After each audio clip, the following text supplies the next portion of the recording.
Hello folks and welcome to Author Adjacent. I'm your host, Michael Vadney. In this episode, I'm going to be talking about show versus tell and the 5 paths for better storytelling.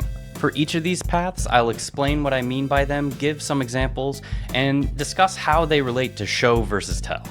Then, at the end, I'll wrap up by explaining how these 5 paths weave together to create a compelling narrative. You may notice a render line passing through me. I apologize for that. My hologram emitters are once again on the fritz. Just more and more evidence that nothing is real and that I am a hologram. Thank you for your patience. But first, what does show versus tell even mean? Show versus tell is a fundamental concept that refers to how a writer conveys information to the reader. Telling is directly stating facts, events, or emotions. It informs the reader, but often lacks depth or engagement. For example, Lorne is mad. Showing, on the other hand, allows the reader to experience the story through sensory details, character actions, thoughts, and dialogue. This approach immerses the reader and evokes a stronger emotional response. For example, Kindell's jaw clenched, his breath tightened in his chest as he held the letter in white-knuckled fingers. But why does this matter? Show creates vivid and memorable scenes, making readers feel like they're inside the story, while tell can be useful for summarizing information or moving the narrative along, when detailed scenes just aren't necessary. Balancing both techniques is essential for compelling storytelling. However, many early writers rely too heavily on telling, which is why we often hear the advice, show, don't tell. So let's dive into the 5 narrative paths for compelling storytelling and how they relate to show versus tell. Our first path is action. Action involves events unfolding in the present moment of the story, creating an experience that the reader feels as it happens. This is distinct from past events or future plans, which provide context rather than immediate engagement. Importantly, action is not about whether the story is told in past, present, or future tense. It's about the delivery of the immediacy of now. An example of this would be Lorne caught the wooden blade on his shield and backed away from his opponent and swung a counterattack. His opponent yelped and dodged. Action relies on sensory detail, what the characters see, hear, smell, touch, and feel, to pull the reader into the scene. This tangible immersion is a cornerstone of the show don't tell principle. When you are told you should show don't tell, it may mean because you are often summarizing events rather than presenting them through immediate, vivid action, making action a great candidate to show the story. However, not every detail can or should be shown through action. Constantly describing every moment in detail would bog down the pacing of the story and exhaust the readers. A balance between action and the other mediums of storytelling helps maintain a compelling rhythm for the story. Next up is dialogue. Dialogue is a specialized form of action that deserves its own category.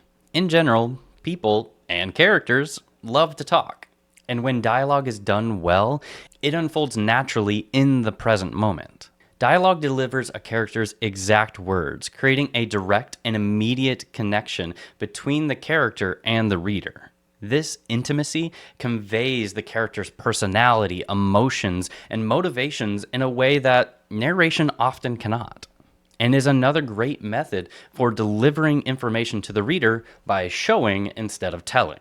Instead of putting an exposition block explaining to the reader the government of this city and why it's important, you can have the reader read dialogue of 2 characters discussing that very subject. A classic reason for this discussion is one character teaching another about some subject, thereby giving the writer a reason to explain whatever concept they want to the reader.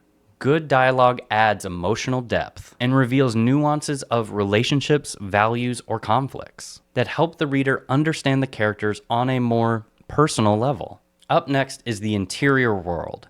The written word holds a unique advantage over all other mediums of storytelling by having access to the internal world of the characters. Writing allows us to show what a character is thinking or feeling at the precise moment that they are experiencing or thinking it. The interior world can be split into two different parts: interior emotion and interior thought. Interior emotions are the visceral internal sensations of a character's experiences when overwhelmed by strong emotions. To use interior emotion, you need to make the reader feel what the character feels as they're feeling it. An example would be Kindel's jaw clenched, his breath hissing through gritted teeth as he slammed the door behind him. Showing the reader an emotion is immensely more powerful than telling them an emotion. A simple way to guarantee that you are showing instead of telling these interior emotions is to avoid naming it.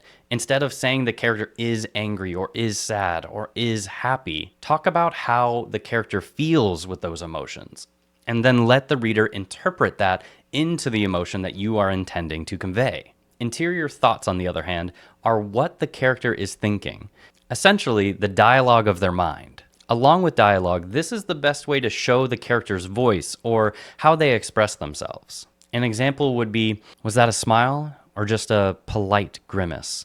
I swear, reading people shouldn't be this hard, thought Amara. Whether it's thoughts or emotions, it's best to only present the reader with the internal world of your POV characters. By revealing the character's inner world, readers develop a stronger emotional bond with them, enhancing emotional payoffs as the story progresses.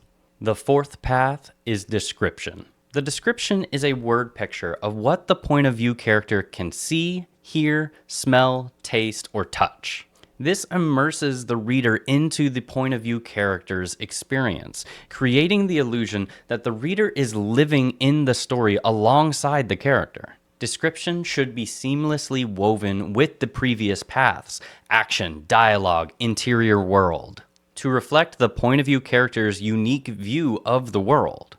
It's not an objective truth, it is a subjective interpretation shaped by the character's thoughts, emotions, and experiences. It is through this path that we can actually show the inner worlds of non-POV characters by showing what our POV character observes about them, thereby showing, not telling, the emotions and thoughts of non-POV characters. An example would be, a faint quiver traced the edge of the scout's mouth, though her eyes gleamed sharp and cold, betraying no warmth. That line is observed from our POV character. He is seeing that the scout itself has the faintest whisper of a smile, but is still betraying no actual warmth in their face. You can surmise, as the reader, as the character likely does, that the scout is trying to hide that they're warming up to either the situation that they're in or the POV character. The final path is narrative summary. Narrative summary condenses events or time periods, offering an efficient way to relay information without vivid or immediate detail. This is the tell in the show don't tell, but sometimes you should tell. It's a quick way to provide context and information for bridging gaps in time, an efficient means of covering parts of the story that don't require detailed exploration. You don't need to tell us that they walked from the kitchen to the dining room while describing each step and the emotion of each step's impact on their internal world as they kick up and do a heel flip for action. You can just tell us that they went from the kitchen to the dining room. Narrative summary is something the characters or readers reflect on, more like the memory of an event or action rather than experiencing as it happens in real time. An example would be, over the next few weeks, the crew prepared the ship, checking every supply and running countless drills. Use narrative summary to skip over moments that don't add emotional depth, tension, or key developments for the story. It's a practical tool, especially for avoiding tedious and irreverent details. Now that we've talked about the 5 paths of compelling storytelling and how they interact with show versus tell, I think it's important to talk about how they work together. Each path, action, dialogue, interior world, description, and narrative summary, services a distinct purpose in building and expressing the story. Action drives the plot forward, creating momentum and immediate engagement. It allows readers to experience events in real time, which can heighten the tension and excitement and urgency of the moment. Action brings characters to life, showing their decisions and physicality through movement, conflict, and reaction. It pulls readers into the heart of the story, making them feel as though they are experiencing the events alongside the characters. Dialogue, on the other hand, reveals characters' relationships, personalities, and motivations. Through dialogue, writers can show how characters interact, what they believe, and how they influence each other. Dialogue also provides opportunities for subtext, where characters may say one thing but imply another, adding layers of complexity to conversation. Well-crafted dialogue makes the world feel alive and authentic, shaping the tone of dynamic scenes. Interior world, the thoughts, emotions, and reflections of the characters, offers readers direct access to a character's internal life. This path deepens the emotional connection between readers and characters, allowing the writer to reveal internal conflict, personal struggles, and desires.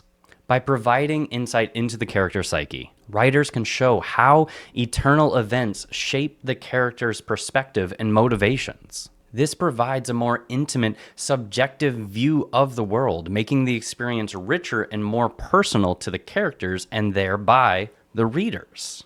And description paints the sensory details of the world, helping readers experience the setting, environment, and physical sensations through the eyes of the point of view characters.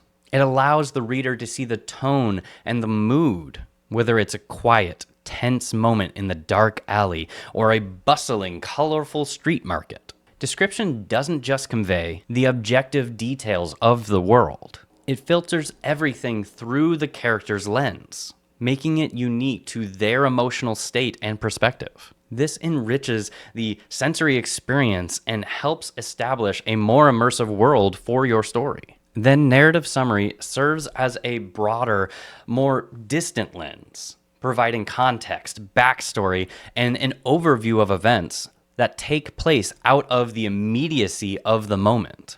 It helps tie together the actions, motivations, settings, and allows the writer to convey larger narrative shifts without bogging down the pacing, while action and dialogue pull the reader into the real-time events. Narrative summary offers the necessary exposition to move the story forward or fill in the gaps, often keeping the pacing steady and ensuring the plot doesn't become too convoluted. By combining these paths thoughtfully, writers can control the pacing and tone throughout the narrative. For example, alternating between fast-paced action scenes and reflective interior thoughts can give the reader a breather between those moments of high intensity. Dialogue and description can ground the scene into the present, while narrative summary provides the necessary context to move the plot forward. Each path complements the others, ensuring that the narrative feels dynamic and layered. Together, these techniques help balance out the show versus the tell. And yes, I did notice that there are 4 shows and 1 tell, but that's all you really need because tell is it's a hefty technique that should be used sparingly to tie it all together, creating a story that is engaging, emotionally resonant, and rich in texture, keeping the reader fully immersed from the start to the end. All right, folks, that is going to wrap it up for this episode of Author Adjacent. Thanks for hanging out with me today as I explained show versus tell and the 5 narrative paths for better storytelling. I'm your host, Michael Vadney. Now remember, the road from writer to author might be long, but until then, let's be author adjacent together.